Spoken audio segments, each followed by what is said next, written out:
जरासंध के साथ महाभारत के कई योद्धाओं ने युद्ध लड़ा और हम में से अधिकतर लोगों ने जरासंध और भीम के युद्ध या फिर उसके और श्री कृष्ण के बीच हुए युद्ध के बारे में ही सुना होगा। क्या आप जानते हैं कि कर्ण ने भी जरासंध से युद्ध लड़ा था और प्राय 2 बार उस पर विजय पाई थी। हमारा ये वीडियो किसारी मोहन गांगुली द्वारा अनुवादित महाभारत और बोरी क्रिटिकल एडिशन पर आधारित है। आप सबको हमारा नमस्कार। आपके अपने चैनल ओम गणपति में आपका स्वागत है। अगर आपने अभी तक हमारे चैनल को सब्सक्राइब नहीं किया है तो जल्दी से कर लें और बेल आइकन दबा दें ताकि हमारे हर वीडियो की जानकारी आपको सबसे पहले मिले। पहली बार इनका आमना सामना कलिंग देश की राजकुमारी चित्रांगदा के स्वयंवर में हुआ था। चित्रांगदा के स्वयंवर के लिए दुर्योधन भी वहां पहुंचा था। वह वहां कर्ण, भीष्म और द्रोणाचार्य को लेकर आया था। अनंतर उस स्वयंवर के महोत्सव को सुनकर महाराज जरासंध, शिशुपाल, भीष्मका, वक्र, रुक्मी, नील, श्रृगाल, कपोत्रोमा,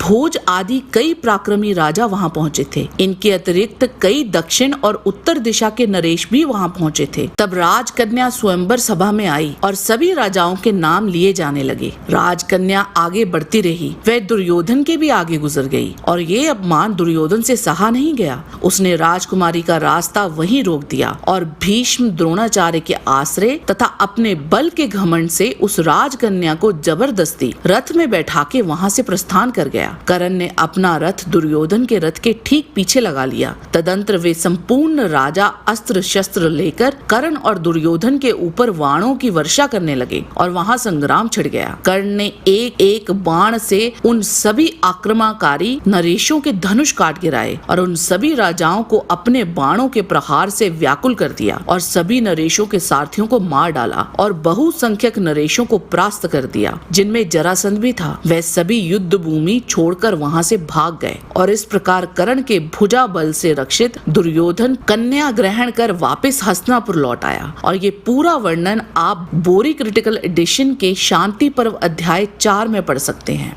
दूसरी बार ये तब भिड़े जब जरासंध ने कर्ण को खुद चुनौती दी थी। मगध देश के राजा जरासंध ने कर्ण के बल पराक्रम को सुनकर कर्ण को द्वैरथ युद्ध के लिए ललकारा। वे दोनों ही परम अस्त्र शस्त्रों को जानने वाले थे। अनंतर दोनों में घोर युद्ध शुरू हो गया। दोनों एक दूसरे पे नाना प्रकार के अस्त्र शस्त्रों की वर्षा करने लगे। धीरे धीरे जब उन दोनों वीरों के धनुष कट गए और तुणीर बाणों से रहित हुए तथा तलवार आदि शस्त्र टूट गए, तब वो दोनों रथ से उतरकर मल्ल युद्ध करने लगे। तब कर्ण ने बाहु युद्ध करने में प्रवृत्त हुए जरासंध के जरा राक्षसी के जोड़े हुए संधि स्थल को छितरा दिया। तब जरासंध अपने शरीर का विकृत भाव देखकर शत्रुता छोड़ कर्ण से बोला, हे कर्ण, मैं तुम्हारे ऊपर प्रसन्न हुआ हूँ। और प्रसन्नता में जरासंध ने कर्ण को मालिनी नाम की नगरी दे दी, जिसे चंपा भी कहा जाता था। इस प्रकार दुर्योधन की अनुमति से वे अंग देश के साथ साथ मालिनी नगरी का भी पालन करने लगे। यह संपूर्ण वृतांत आप बोरी क्रिटिकल एडिशन महाभारत में शांति पर्व के अंदर राज धर्म पर्व अध्याय 4 में पढ़ सकते हैं।